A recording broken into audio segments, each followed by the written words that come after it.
Hello, it is Ryan, and we could all use an extra bright spot in our day, couldn't we? Just to make up for things like sitting in traffic, doing the dishes, counting your steps, all the mundane stuff. That is why I'm such a big fan of Chumba Casino. Chumba Casino has all your favorite social casino-style games that you can play for free anytime, anywhere with daily bonuses. That should brighten your day a little.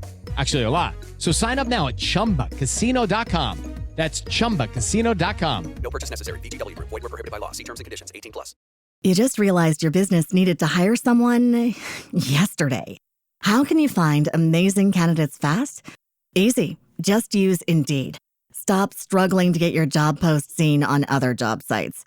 With Indeed sponsored jobs, your post jumps to the top of the page for your relevant candidates, so you can reach the people you want faster. According to Indeed data, sponsored jobs posted directly on Indeed have 45% more applications than non-sponsored jobs. Don't wait any longer. Speed up your hiring right now with Indeed. And listeners of this show will get a $75 sponsored job credit to get your jobs more visibility at Indeed.com/kidsandfamily. Just go to Indeed.com/kidsandfamily right now and support our show by saying you heard about Indeed on this podcast. Terms and conditions apply. Hiring? Indeed is all you need. Hi, I'm Zach Waters, and welcome to another episode of WTF-STOP Photo Talk, where I chat to photographers about their life and connection to the world through photography.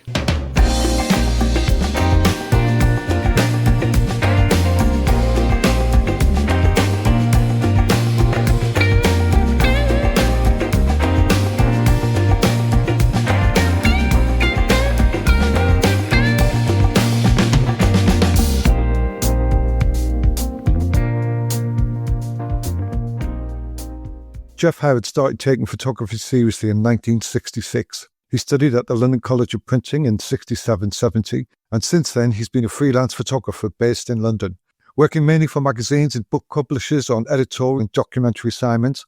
With a career spanning more than 50 years, his archive includes thousands of images taken from editorial commissions and personal projects. Since 1984, he's travelled extensively in Japan and worked for Japanese magazines and clients. One of his earliest and best-known projects focused on the area of Rotherhithe in southeast London, at a time when the docks had closed but redevelopment had not yet begun. Photographs from his series were first published in Creative Camera in 1975 and later exhibited at the Whitechapel Art Gallery in 1978. The full project was published in 2008 under the title Rotherhithe Photographs, and later by Cathy Royal Books in 2014.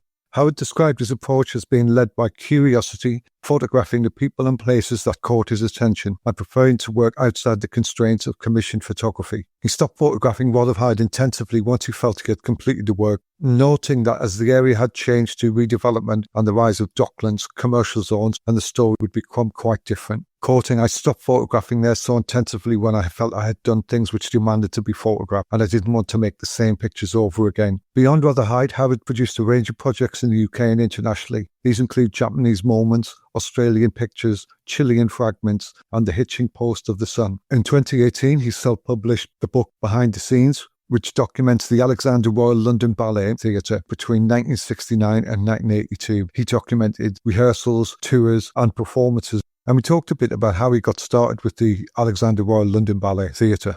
And so when I was at college, end of the first year project, you could choose whatever you wanted. And I said to one of the tutors, I'd like to photograph ballet. And she knew somebody who was in the office at a small ballet company, and they arranged it. And I went and photographed the Minerva Ballet in Brent, I think, Brent Town Hall, whatever. I got interested. Again, still at college, I read a dance review in the Times newspaper about a ballet company who were dancing to a variety of music, including Procol Harum, which is a band I always liked. And I thought, let's go and see. And we discussed one of his new projects. I've been shooting a project about the English seaside on medium format color negative. I wanted to try and make pictures which were redolent of how I remembered seaside holidays to be as a child. So it's probably not exactly it's not necessarily a true documentary, because much of what you see these days isn't what I remember or what I'm particularly interested in. But the feeling of a traditional seaside holiday families, that kind of thing. And then we talked about a photograph of Martin Parr, which really intrigued me, which is held in the National Portrait Gallery collection. And I went with him just for the ride and see what you can find and what you can do. And Martin Parr and Daniel Meadows were just out of college, and they were living in Hebden Bridge, or Martin was living in Hebden Bridge. I don't know about Daniel. And they had come along for these events as well. You get chatting, etc. And I just saw Martin standing there. I thought his Norfolk jacket or whatever was, that he's stylish, and shooting with a Leica with the ever-ready case. Well, he was a nice guy. I didn't realize quite how determined and professional he was going to end up being, a superstar. So I knew Martin when he wasn't famous. I slept on his sofa in Hebden Bridge once or twice. Well, I was very happy that Geoff took the time to have a chat with me, and the day came, and I gave him a call. Have you always been based in London? Yes. Because I know a lot of your work focuses on East London, and you've done a lot of travelling as well. Are you based in Rotherhithe? No, I've never lived in Rotherhithe. I've always lived in North London. And my parents came to London from Northern Ireland after the war. I was born here, and I'm living in Muswell Hill now. It's about 5 miles from where I was born. I've always lived in London. What was the early fascination with Rotherhithe? It was chance, really. As I explained in the introduction to the Rotherhithe book, I was at a party somewhere local to me, and I met a young couple, a brother and sister, who were friends of one of the hosts, and I was talking to this guy Alan, and he invited me to come over and meet up. So I started going over there, probably just as friends for a while. And one evening they said, we'll go to the local, which was the pub called the Apples and Pears. I just thought it was amazing. I had to take pictures here, so I went back with them and I started shooting. After that, I kind of got interested in the area, just sort of driving around, and I thought, I'll photograph here. It looks interesting. And that's how it started. I met them probably in 1970, and I didn't start photographing there until about 73. And the bulk of the Rotherhithe photography was done 1973 to 1975. And then I went to Africa and I had a break, and I came back and I did more. I felt sort of, I suppose, towards the early 80s, I thought, I've done it. The area's changing with all the Docklands redevelopment, and lots of people were photographing in Rotherhithe. And I just thought, that's it. I've done it. Where was your North of Barnet book based around?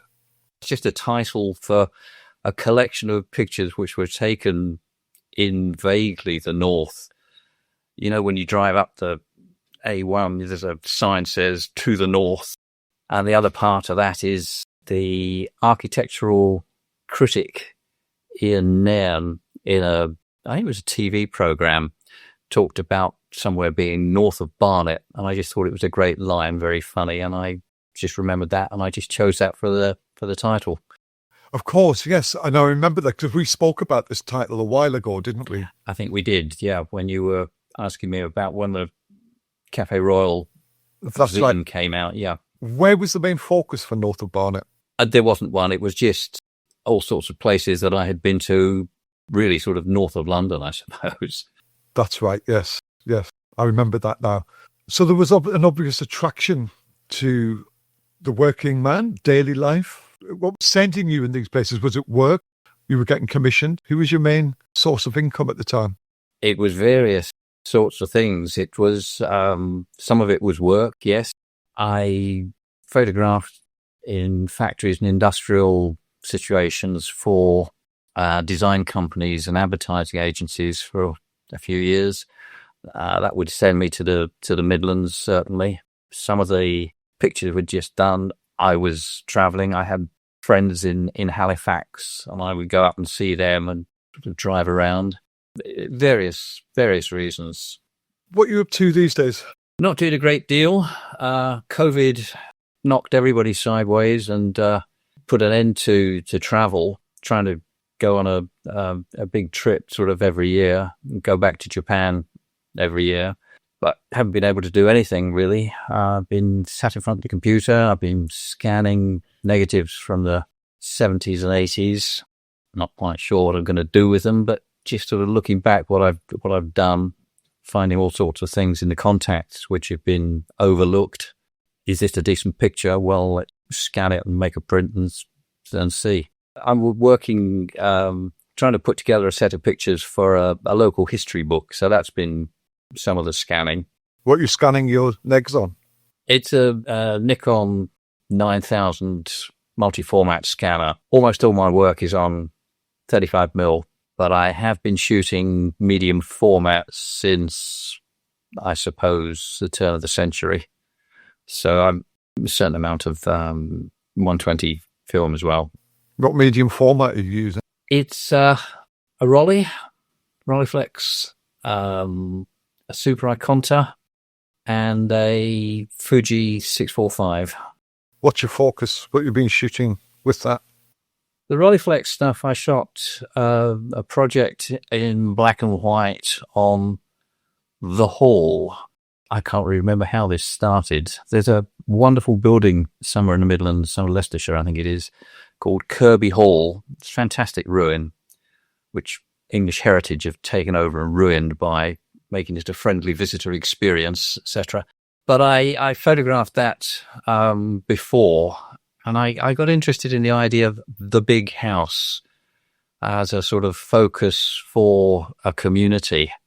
And I just, more or less as an intellectual exercise, thought I will photograph about the Hall, one roll film, no more than 2 prints, not necessarily exactly about it, but something tangential that refers to it, and just see what I come up with.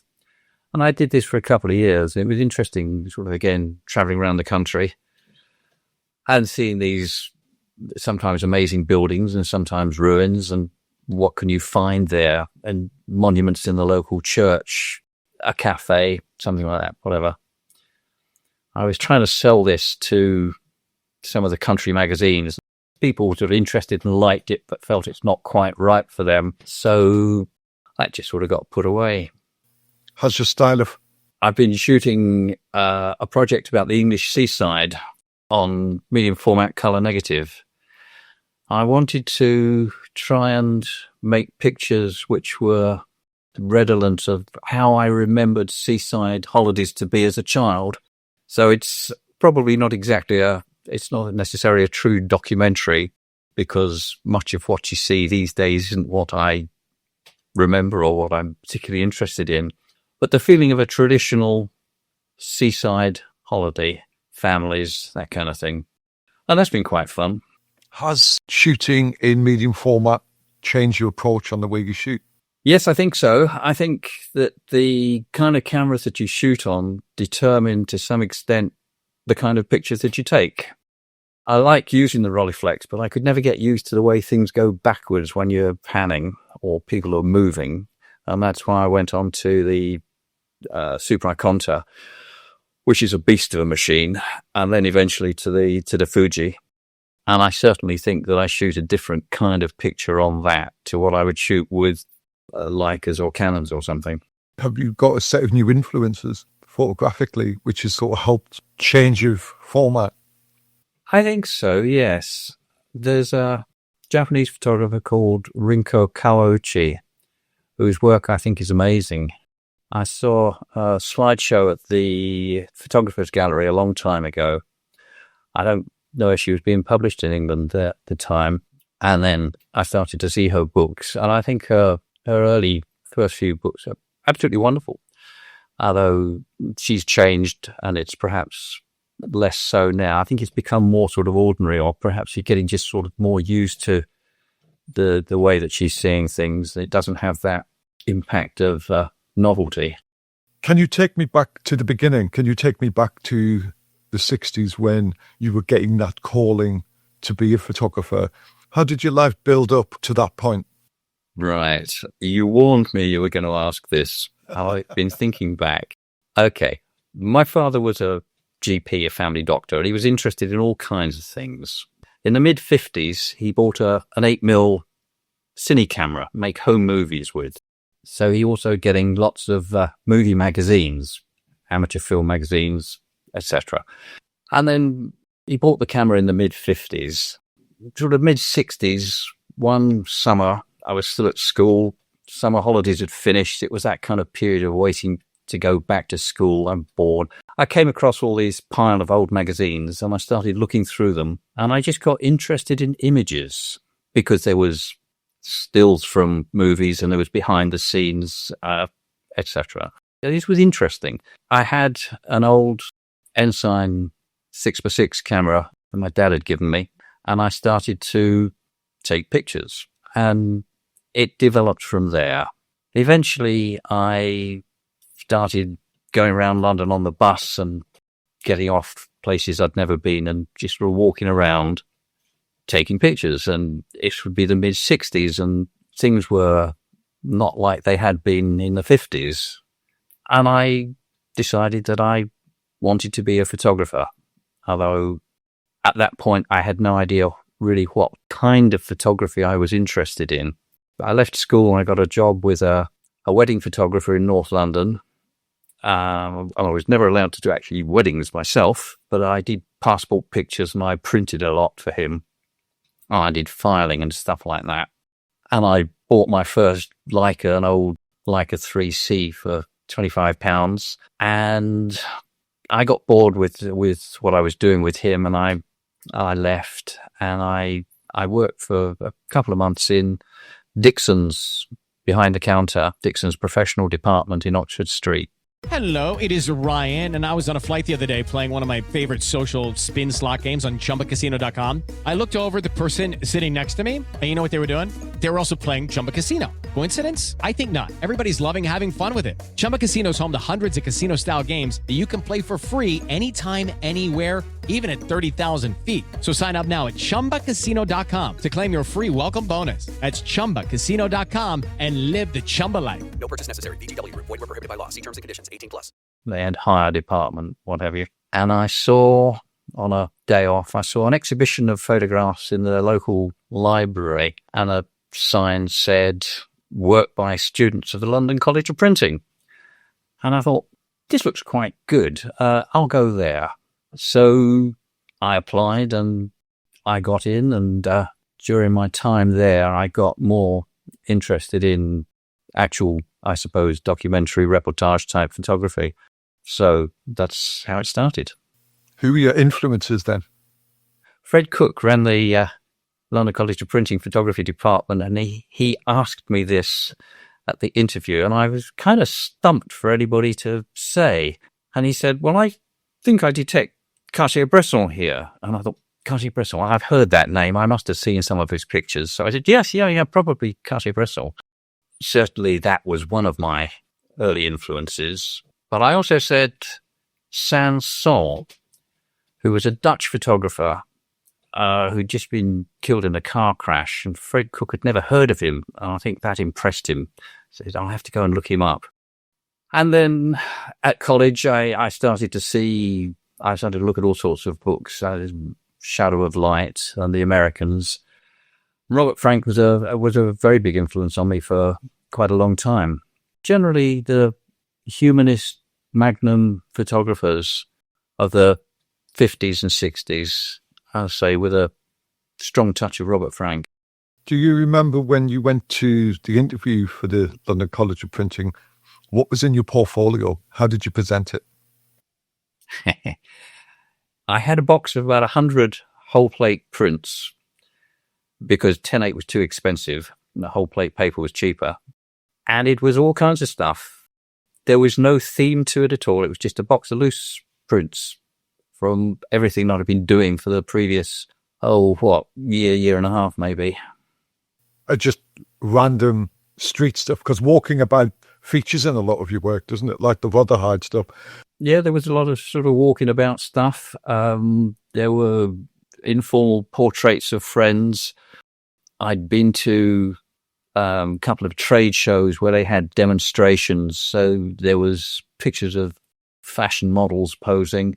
It was a very, very mixed bag. Do you think your progression as a photographer up to and after the London College of Printing was your education? Was this the way you were finding out about life, almost accidentally in a way? Yeah, you could say that, yes. Yeah, because sort of leaving school and meeting different sorts of people to whom I'd ever met before. Yeah, it was an education in life, I suppose, certainly, yeah. It's sort of an ongoing one. You don't stop that. You're always learning. I can relate to the way you evolved and became a photographer, maybe quite by accident, and without thinking of too many influences. That's the way I moved into it, purely out of a friend doing it and me loving the process and loving what I could do. And it was a bit later I realised, wow, there's all these other people doing it.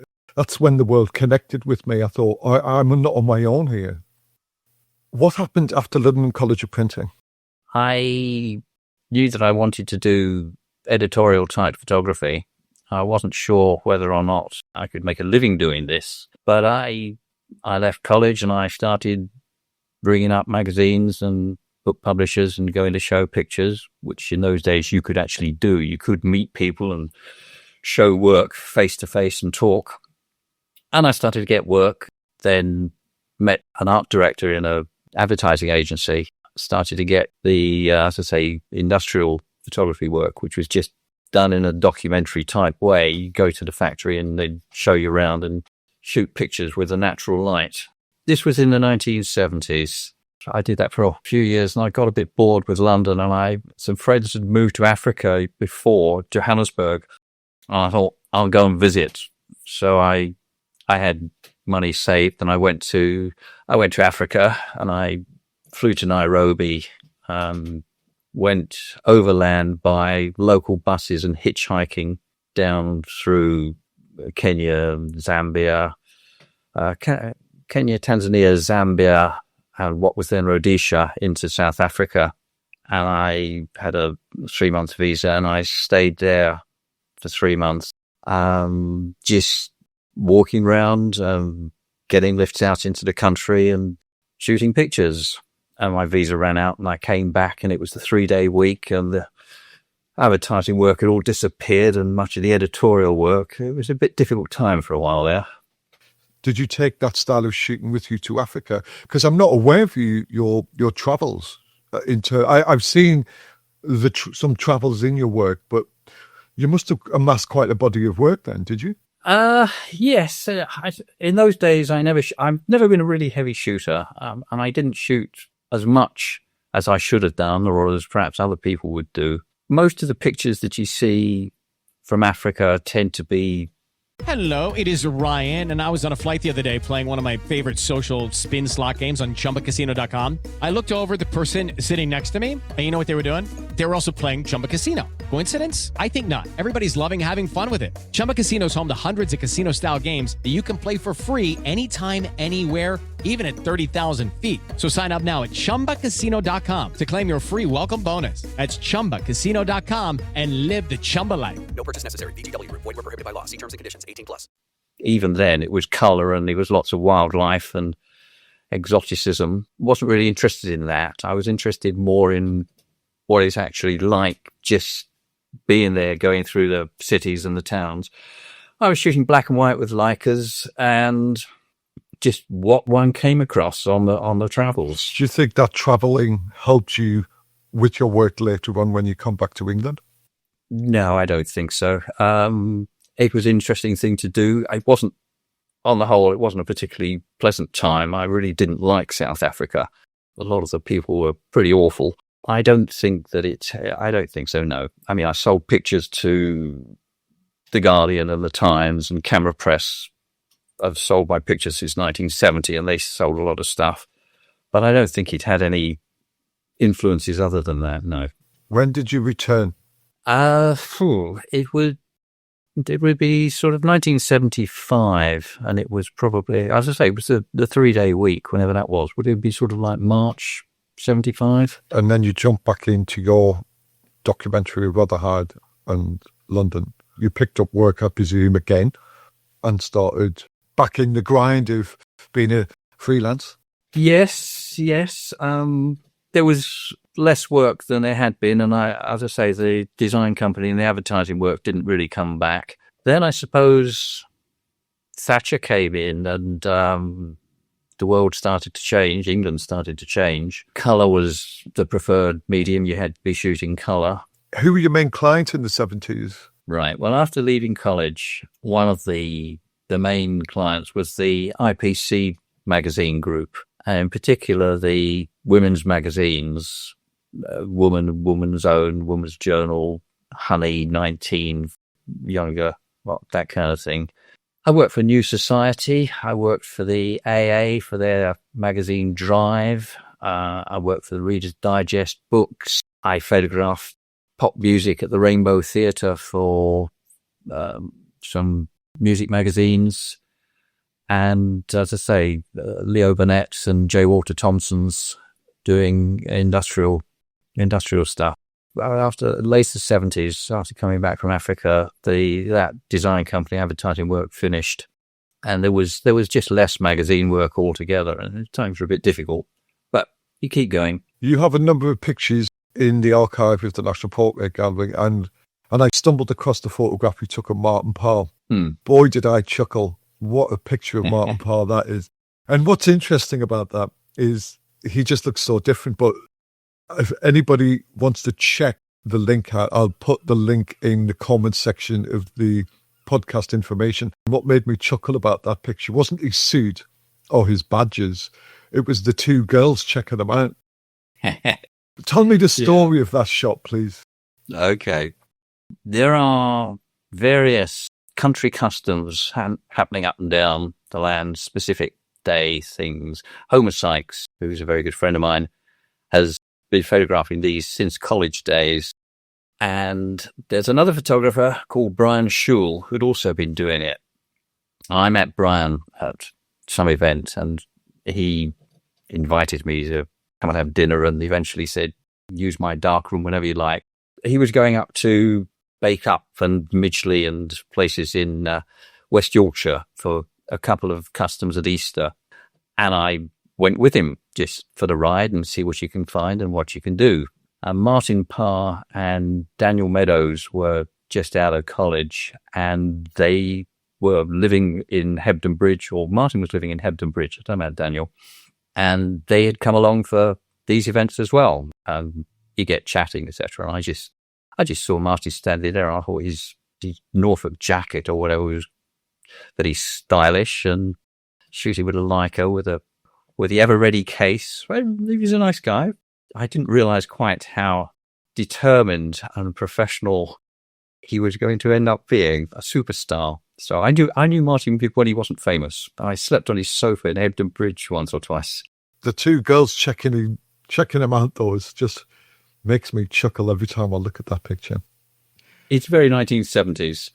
Yeah, I mean, there were these people who were obviously not local taking pictures, so I think there's a certain amount of attention.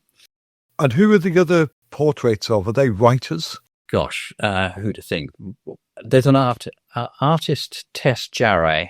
There's one at the top of the National Portrait Gallery page. She's an artist. That was done when I was at college. One of our tutors was the photographer George Lewinsky, who spent a lot of time photographing British artists. And he continued doing that when he was tutoring at the LCP. And he would take one or two students with him to these sessions. And so I photographed Tess Jarre. All the others would have been done for magazine commissions. Alan Corran there was done for Nova magazine. He was a really nice guy. And he requested a print at no charge, because that's what our budget is at Punch magazine, of him for his column on how to be trendy, because he liked the trendy striped shirt he's wearing. Can't remember who else is there now. The three philosophers, A.J. Ayer, Bernard Williams and Anthony Quinton. This was a commission from the BBC. BBC Books I did quite a lot for over the years. It had been a series of interviews for the TV with famous philosophers, meaning of life, etc.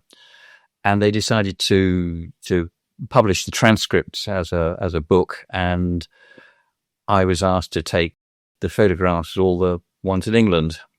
So that's how that came about. Stephen Woolley's a film producer, and that was done for a Japanese magazine. Kenneth Grange, the designer, that was done for a Japanese magazine that interviews, pictures to go with interviews. So you've travelled a lot to Japan. That Japan is featured in a self-published book as well. How did you come about travelling so much to Japan? I've been going to Japan since 1984. Most years, sometimes a couple of times in a year. I worked it out the other day. I spent more than a year and a half in Japan, but it's been over 25 years or so. I met a young woman who we became a couple, and when she had to go back to Japan, I decided I was going to go there as well. So I did, and we are now married and have been for whatever it is, however many years. So we go back. She has family there still, and so we have a base near Tokyo, and originally by myself and then later on together, we would get rail passes where you can go anywhere in Japan for a fixed ticket. I would just go, that sounds an interesting place, I'll go there and walk around and look and see. You said a book about Japan. Japanese moments. Yes, 1991. I reckon that the first serious pictures I took that I'm still pleased with were in 1966. And so 1991 marked 25 years photographing. I wanted to mark the occasion, and I thought I'll make an exhibition of Japanese pictures. Just come back from, not just sort of over New Year, Christmas, New Year, 1989, 1990, I spent in Japan. So 1991, I found this Smith's Gallery and in Covent Garden, and they were having an exhibition of a Japanese painter's work downstairs, and they had a smaller gallery upstairs, which they said that they would hire to me at a reasonable rate. I talked to Canon professional woman Jane Harvey, I was quite friendly with, and she said that they'd help sponsor it, and it was all systems go, and 50 pictures, half colour and half black and white. Shortly before it was due to go on, Canon pulled out because they had other commitments sponsoring the Japan Festival, and they felt they couldn't do my show as well. But it was so close to the time, I thought, well, I'll just pay for the rest of it. So that was the exhibition, only on for 10 days, I think. And when print on demand and blurb became a thing, I remembered this exhibition, and I thought it'd be nice to have something permanent from that. And so I produced the book Japanese Moments as a kind of after the event catalogue of that show. The 6 English Towns you did, that was a book. Tell me about 6 English Towns. Okay, 6 English Towns was a commission from the BBC. They were making this series of 1-hour programmes with a guy Alec Clifton Taylor, who was an architectural... Step into the world of power, loyalty, and luck. I'm gonna make him an offer he can't refuse. With family, cannolis, and spins mean everything. Now, you wanna get mixed up in the family business. Introducing The Godfather at ChumbaCasino.com. Test your luck in the shadowy world of The Godfather slot. Someday, I will call upon you to do a service for me. Play The Godfather, now at ChumbaCasino.com. Welcome to the family. No purchase necessary. VGW Group. Void where prohibited by law. 21 plus. Terms and conditions apply. Historian. They had pretty well finished. I think they were actually shot it all, and they was in editing. They decided that they would like to do a book, and I was commissioned at sort of fairly short notice to go and photograph. I had a shot list from them of the buildings he was talking about, and that's the first volume came out. It had been quite popular, I suppose, and they decided they're going to do another one, and I did a second volume for them. But I had a much longer shot list because they worked it out. They were going to do a book from the beginning. And then again, a few years later, they did a third series and the same thing, except that some of that time I went around with the film crew while they were shooting it. And you've had quite a mix of commercial work as well, haven't you, on your journey? You've done a lot with dance and ballet? Yeah. Before I went to college, I suppose this would be. Yeah, it would have been before I went to college. I've always looked at magazines and books, and I came across a series of articles in the Amateur Photographer magazine, which had been written by George Lewinsky, as I mentioned before, talking about photographic style and photographic aesthetics. And one of the pictures I thought was a wonderful picture of Royal Ballet dancers in a rehearsal studio, a black and white picture. One of the girls is making a pose, and in her outstretched hand, she has a cup of tea. Oh, it was wonderful. From a book Michael Pito had done called The Dancer's World, I thought this looks like a great sort of occasion, these kind of situations for doing pictures. And so when I was at college, end of the first year project, you could choose whatever you wanted. And I said to one of the tutors, I'd like to photograph ballet. And she knew somebody who was in the office as a small ballet company, and they arranged it. And I went and photographed the Minerva Ballet in Brent, I think, Brent Town Hall, whatever. I got interested. Again, still at college, I read a dance review in the Times newspaper about a ballet company who were dancing to a variety of music, including Procol Harum, which is a band I always liked, and I thought, let's go and see. So I went to the Janetta Cochran Theatre in Holborn, and I spoke to the director, Alexander Roy, said basically just come and take some pictures. And he said, yes, sure. And so I photographed them there and became friends with them. And I spent 10 years or so photographing the company in the rehearsal studio in Swiss Cottage and in theatres around the country when they toured. And in fact, I went on tour with them. They used to tour, actually, eventually all over the world. They toured a lot in Europe, and I went on 4 or 5 tours with them, sort of 2 or 3 weeks each, touring around primarily France and Switzerland. And it was sort of like the life on the road with a rock band kind of thing. A small company, driving between towns, arrive, unload the van, set up the stage in the theatre. I'm trying to remember my schoolboy French to talk to these stage hands and say, look, could you smooth that over there for a moment? Things like that. And the dancers would relax and do their class and exercise, a bit of rehearsal, and then you do the show in the evening and crash out. And the next day you drive off your 300 kilometres or whatever to the next town. It was great fun. You must have quite an archive from that. It's also featured in the Photographer's Gallery, Whitechapel Art Gallery. It's been around, this work, hasn't it? Yes, I have quite a lot of ballet material. And if I had spent that much time photographing the Royal Ballet, I would probably be a famous dance photographer and not done much else. The dance pictures, I have so much. I cannot get myself round to editing that into anything comprehensive, into something organised. But Christina Roy, the Alexander Roy Ballet Company, Christina put together a dummy book. She just typed out various texts, her writing her thoughts about my photographing the company, and stuck in prints or photocopies, etc. Bound the whole thing up with a green silk ribbon and sent me this, which was very kind of her. It's a wonderful thing. And I put this on a copy stand and I copied it and I made a replica. Again, I published a couple of dozen copies with blurb just to give dancers and to give Christina. I sent her back her original. It should be in their archives, which have ended up in the National Theatre Museum.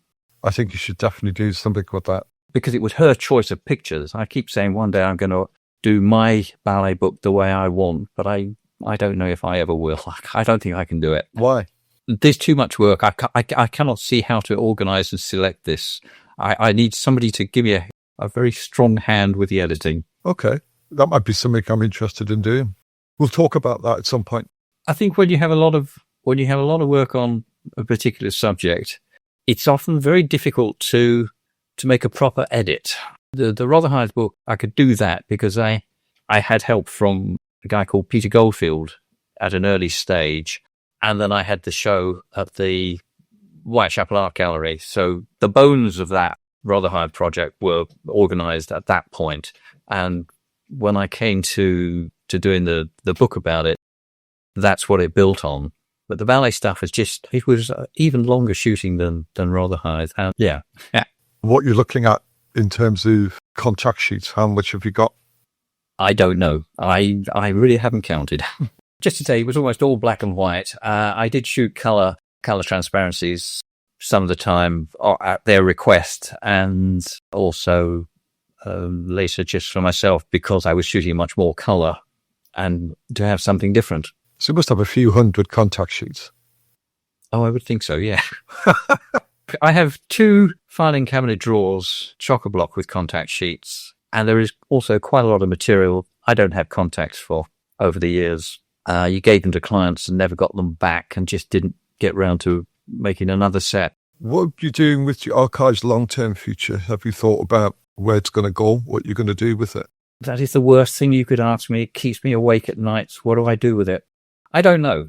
Most of my friends and colleagues who are photographers are in a similar position. We have all this material. What do you do? I don't know what to do about my archive. I don't want to just put it under the bed. There are a limited number of places which would be interested in taking it. And I suppose at some point when I'm organised enough, I hope to approach the V&A or somewhere and see if they would be interested in taking it. The Theatre Museum have certainly said that they would be interested in taking all the dance pictures, all the dance work, but I would prefer, if possible, to keep things together. Again, the museum in Docklands would quite like to have all the Rotherhithe stuff, but I'd like to try and keep it all together if I can. Before somebody else starts sifting through your dance work, that's a good incentive to do it. Do you not think? I don't know. I mean, in some ways, I would be happy enough to have somebody, if I could trust them, to do it for me. Let me take you back to 1973. Young British photographers at the Serpentine Gallery. Yeah. Tell me about that exhibition. Who featured in it? What did you have in the exhibition? In 1973, I was involved with 2 exhibitions. One was the Serpentine one, and one was at the ICA. The Serpentine was a big show. It was about 70 photographers, I think. Everybody had just a few pictures. I think I had some pictures from my trip to the United States in 1972, I suppose it was, and possibly pictures from Ireland. But I honestly don't remember.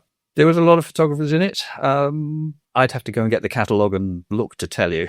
I remember Colin Kerwood was in it. Colin's a good photographer, a friend of mine. We met in Ireland on the top of Croagh Patrick, the Holy Mountain, which was another Café Royal zine, actually. That's right. Yeah, I was just going to move on to the Café Royal books in a minute. Tell me how the Café Royal books came about. Café Royal, Homer Sykes had done a number of these. I think maybe he suggested that I should show some work to Craig at Café Royal. He might be interested. And I had fairly recently done the my Rotherhithe book, and I thought that's a ready scanned set of pictures. They might be interested in that. It will be a wider distribution than I managed. And I made contact with him and sent him some pictures. And he said, yes, fine, I'd love to do a Rotherhithe book, make a set, however many it was, 24, 27, whatever it was. And he also said that he'd like to do 3 or 4 books from any particular photographer because it gave a better sense of their work. So I, thinking through my archives, what else have I got? I came up with the pictures outside London, which became north of Barnet. And I had a set of pictures of couples and parties and things like that, which became Recreation and Romance in London, yeah. This was 2014, wasn't it? Because you had North of Barnet, Recreation and Romance, Rotherhithe. They were all done in the same year. And the last one, the 4th one, was the Croagh Patrick, Holy Mountain in Ireland. Yeah. You had Rotherhithe London in 2014 as well. Yeah, that was the first one. Yeah, and so in it was fact, them 4. That was the 4. And then, would it have been 2016 or 2017? 2017 was Rotherhithe London with Peter Gazy. Yeah. Peter Gazy never a professional photographer, keen amateur. He used to live there. He bought the book and he was interested in how the place had changed. So he went round photographing. Ryan Seacrest here. When you have a busy schedule, it's important to maximize your downtime. One of the best ways to do that is by going to chumbacasino.com. Chumba Casino has all your favorite social casino games like spin slots, bingo, and solitaire that you can play for free for a chance to redeem some serious prizes. So hop on to chumbacasino.com now and live the Chumba life. Sponsored by Chumba Casino. No purchase necessary. VGW Group. Void where prohibited by law. 21 plus. Terms and conditions apply. Various locations from my book, trying to find the angle, etc. And he got in touch and we met up and decided that it would be quite a nice thing to do an exhibition. And he knew some people at an organization called Time and Talent in Rotherhithe who agreed to put on the show and cover the costs. And I approached Craig at Cafe Royal and said, how would you feel about doing another book which we can use as a kind of catalogue? He's fine with that. So that's how the second Rotherhithe zine came out. I do love the Holy Island Cafe Royal book. I think you and Martin Parr, the only two photographers I've seen do that. No. I'll just stop you there. Colin Kerwood, as I say, I mentioned. I met him on the top of the mountain. He had been in the Serpentine exhibition in 1973. So I knew the name, and he'd been in Creative Camera magazine in its good days, so I knew some of his work. 1973, I went to Croagh-Patrick, and I didn't actually shoot that much. I don't think I spent much time there, so I determined in 1974 I was going to go back and do it properly, and I did. And that was the pictures, and I had a big spread in the British Journal of Photography. And when I was on the mountain, Colin came up and said, I've run out of film. Could you lend me a roll of film? So I lent him a roll of Tri-X. We later became friends. Colin self-published a book of pictures of Ireland, Holy Ireland. No, it was called Religious Goods, Teas and Refreshments, which was a sign over a souvenir shop. Colin self-published that book I suppose he did it in 1974, 75 kind of time, at a time when self-publishing was rather more serious. There was no print on demand. You actually had to do the whole thing, designer and what have you, and arrange for a printer. It was quite a nice book. There's some nice stuff in it. He said he had some of them under the bed for some years. Distribution of self-published work is always the problem there. Chris Killips photographed on Croagh-Patrick. Yeah, he did a book about Ireland, and Croagh-Patrick appears in that. Joseph Koudelka, obviously famous pictures, and he was there the same year as I was, I think. Can it have been the year after? I don't remember now. One would have to check that. I've seen quite a bit by other photographers. Was it Kenneth O'Halloran did some stuff as well? His was colour. Don't know that name, no. Colin started out as a general editorial photographer, the same as myself and various others. He was interested in motorcycles and cars, and he got sidetracked and became a car photographer, one of the top car photographers in the country. Pretty well retired now, and I don't think he's shooting a great deal professionally. And his website's disappeared, so I don't think there's much about him on the net. Well, I think you did a wonderful job on the Holy Island thing. Thank you. Yeah, with the fog and everything, yeah. The weather helped. It's an amazing place. I don't know as it would be the same now. The first time I went in 1973, the main pilgrimage was at night, and there's no lighting up there. You had to take a torch or trust to a clear sky and maybe a bit of moon. It was positively lethal up there on that shale. And they decided it was just too dangerous. And that was 1973 was the last year that they did it at night. And that's probably why I didn't have many pictures, because I don't think I had a flash gun. 1974, they'd moved it to the daytime, and the weather was, as you can see in pictures, it was misty, a great expanse of rural Ireland with no lights or sign of human habitation. It was great. Yeah. It's still very dangerous, and people did still fall and injure themselves. But it was nothing like doing it at night. Your recreation and romance, 70s London, that's just capturing people in situ, kids playing football, kissing on the park benches in London. Whereabouts is this? Is all just different parts of London, is it? Yeah, well, it's all in North London. It's sort of around my manor, I suppose. Pubs that I used to go to, people I knew in their houses, the streets, walking around there. Yeah. Daily life. I always love social club shots. I love bars and entertainment. They just offer so much in characters and situations. That one of the old guy singing is just wonderful. What's your favourite shot out of all of this? Oh, heavens. I would have to look back through the book and see if I can make a decision. I don't know. There's too many. I like a lot of stuff. I wouldn't want to put anything in for one of those zines that I wasn't sort of confident about. You don't want to put in anything you think, well, that's a good filler, but not more than that.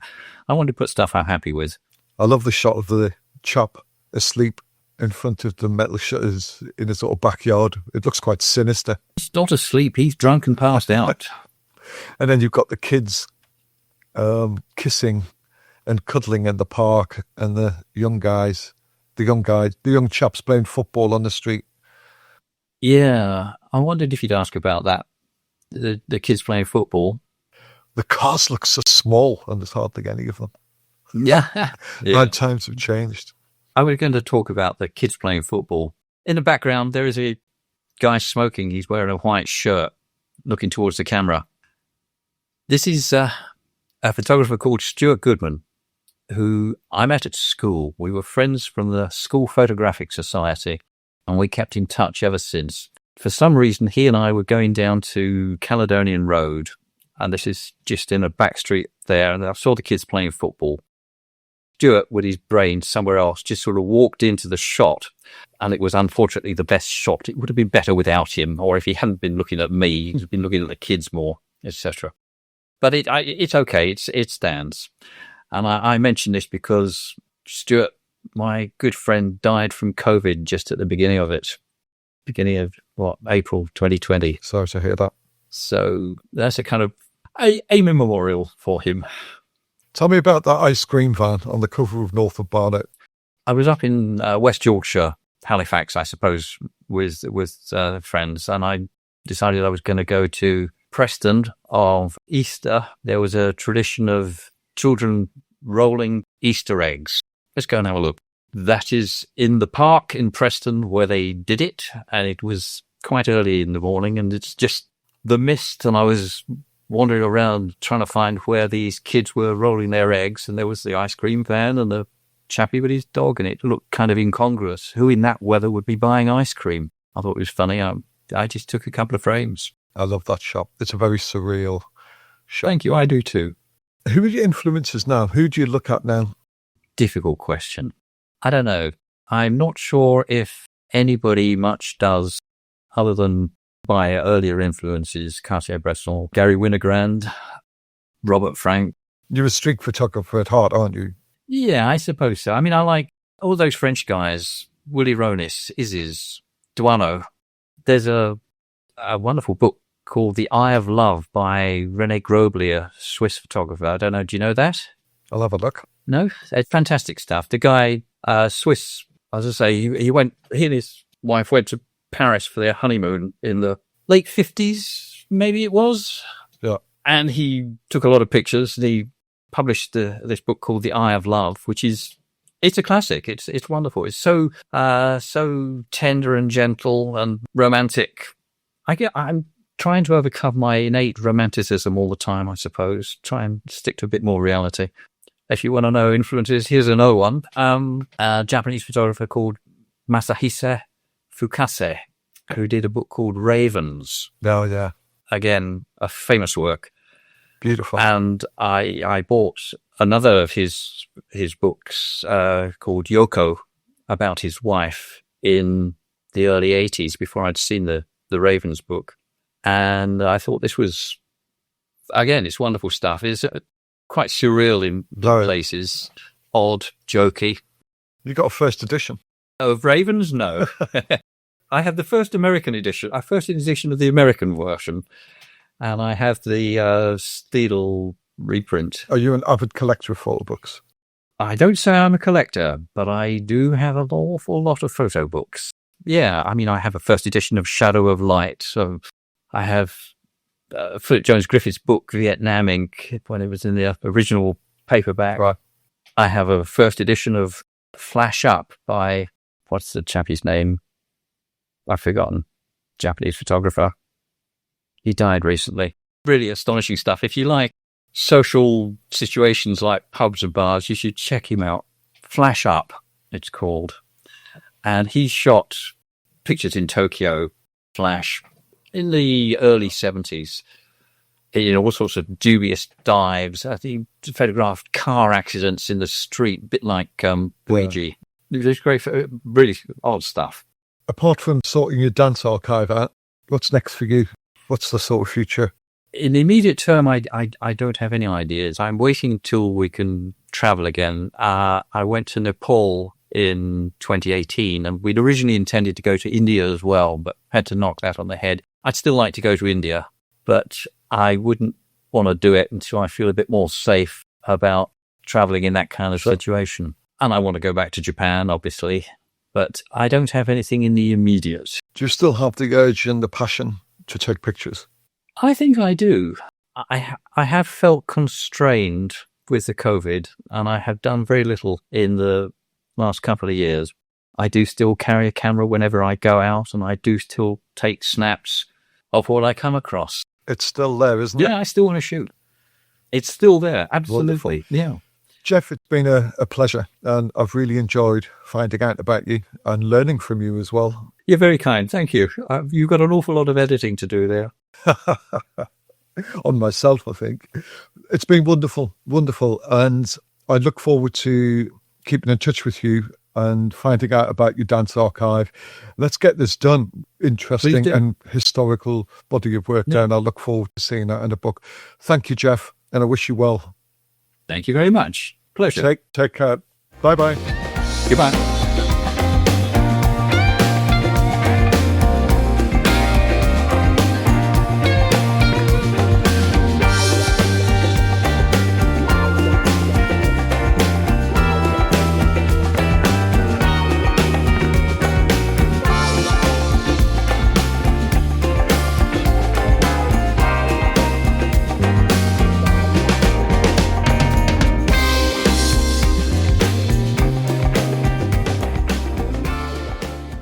Hello, it is Ryan, and we could all use an extra bright spot in our day, couldn't we? Just to make up for things like sitting in traffic, doing the dishes, counting your steps, all the mundane stuff. That is why I'm such a big fan of Chumba Casino. Chumba Casino has all your favorite social casino-style games that you can play for free anytime, anywhere with daily bonuses. That should brighten your day a little.